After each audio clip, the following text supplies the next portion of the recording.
নুসরাত জাহান বিনতির মৃত্যুর ঘটনায় গ্রেফতার হওয়া শাহরিয়ার আহমেদ সাকিন ইতোমধ্যে সাংবাদিকদের সামনে নিজের বক্তব্য দিয়েছেন। তিনি দাবি করেছেন দীর্ঘদিন নুসরাতের সঙ্গে তার কোনো যোগাযোগ ছিল না এবং তিনি এই ঘটনার সঙ্গে জড়িত নন। তবে এবার সামনে এসেছে ভিন্ন কিছু দাবি। নুসরাতের মামা শিহাবুল ইসলাম শিহাব সামাজিক যোগাযোগ মাধ্যমে একটি পোস্টে সাকিনের কয়েকটি বক্তব্য নিয়ে প্রশ্ন তুলেছেন। তার দাবি, তাদের কাছে থাকা কিছু তথ্য ও আলামত সাকিনের বক্তব্যের সঙ্গে মিলছে না। পোস্টটি ইতোমধ্যে সামাজিক মাধ্যমে ব্যাপকভাবে আলোচনা তৈরি করেছে। পোস্টটিতে শিহাব লেখেন, নুসরাত জাহান বিনতি সম্পর্কে আমার বড় ভাগিনী নর্থ ভিউ হোটেলের ছাদ থেকে পড়ে গিয়ে রহস্যজনক মৃত্যু। আমার দুলাভাই অবসরপ্রাপ্ত সেনাবাহিনী মোহাম্মদ নজরুল ইসলাম, শাহরিয়ার আহমেদ শাকিন এবং অজ্ঞাত ৩-৪ জনের নামে মামলা করে। এই মামলা এত সহজ ছিল না। এখানে মামলা করতে আমাদের অনেক কিছুর সম্মুখীন হতে হয়। নর্থ ভিউ এর মালিক অনেক পাওয়ারফুল। শাকিন রংপুরের লোকাল ছেলে। বিভিন্ন মিডিয়ার প্রেসার, পুলিশ সবকিছু মিলিয়ে আমরা একা হয়ে গিয়েছিলাম। ৭১ টিভির সহযোগিতায় আমরা মামলা পুলিশকে নিতে বাধ্য করি। অনেকে ভাবছে ছেলেটা দেখতে অনেক ইনোসেন্ট, মেডিকেল স্টুডেন্ট, এগুলো করতে পারে না। তারা ভুল ভাবছেন। গতকাল হাজতে আমি পার্সোনালি তার সঙ্গে কথা বলেছি, কথা বলার সুযোগ পাই। সে আমাকে অনেক কথাই বলেছিল, তবে তার অনেক কথার কোনো ভিত্তিই নেই।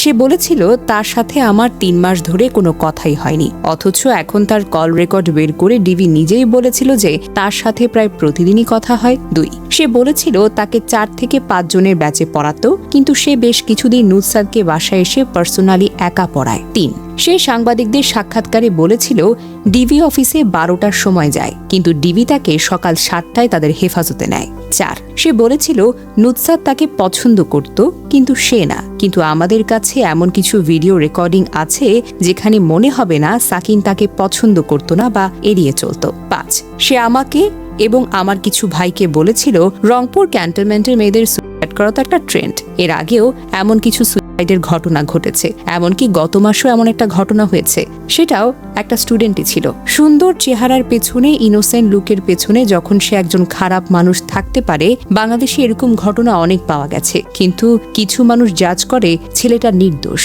বিনতি আমার হৃদয়ের অনেক কাছের একজন মানুষ। আমি চাই তার সাথে যেটা হয়েছে তার যোগ্য বিচার এবং অন্য কোনো মেয়ের সাথে যাতে এরকম ঘটনা আর না হয় সেটার নিশ্চয়তা। তবে সবশেষে একটা বিষয় কিন্তু মনে রাখা জরুরি। এই ঘটনায় এখন পর্যন্ত আমরা 2 ধরনের বক্তব্য দেখেছি। একদিকে নুসরাতের পরিবার এবং স্বজনদের অভিযোগ, অন্যদিকে শাহরিয়ার আহমেদ সাকিনের আত্মপক্ষ সমর্থন। পরিবার বলছে নুসরাতের মৃত্যুর পেছনে কিছু কারণ রয়েছে এবং সেই কারণেই তারা মামলা করেছেন। তারা বিশ্বাস করেন তদন্তে এমন কিছু তথ্য বেরিয়ে আসবে যা তাদের অভিযোগকে সমর্থন করবে। অন্যদিকে সাকিন দাবি করছেন তিনি সম্পূর্ণ নির্দোষ। তিনি বলছেন নুসরাতের সঙ্গে তার কোনো সম্পর্ক ছিল না, তিনি দূরত্ব বজায় রেখেছিলেন এবং ঘটনাটির সঙ্গে তার কোনো সম্পৃক্ততা নেই। সত্যি কথা হলো, এই মুহূর্তে সাধারণ মানুষ, সামাজিক যোগাযোগ মাধ্যম কিংবা কোনো গণমাধ্যমের পক্ষে নিশ্চিতভাবে বলা সম্ভব নয় কে পুরোপুরি সত্য বলছেন আর কে সত্য বলছেন না। কারণ সত্যের সবচেয়ে বড় ভাষা হলো প্রমাণ। কেউ দেখতো নিরীহ হলেই যে নির্দোষ হয়ে যাবে এমন কিন্তু না, আবার কারো বিরুদ্ধে অভিযোগ উঠলেই তিনি অপরাধী হয়ে যাবেন এমনও না। বাংলাদেশে এমন বহু ঘটনাই তো ঘটেছে যেখানে প্রথমে একজনকে নির্দোষ ভাবা হয়, পরে তদন্তে বেরিয়ে আসে ভিন্ন রকমের তথ্য।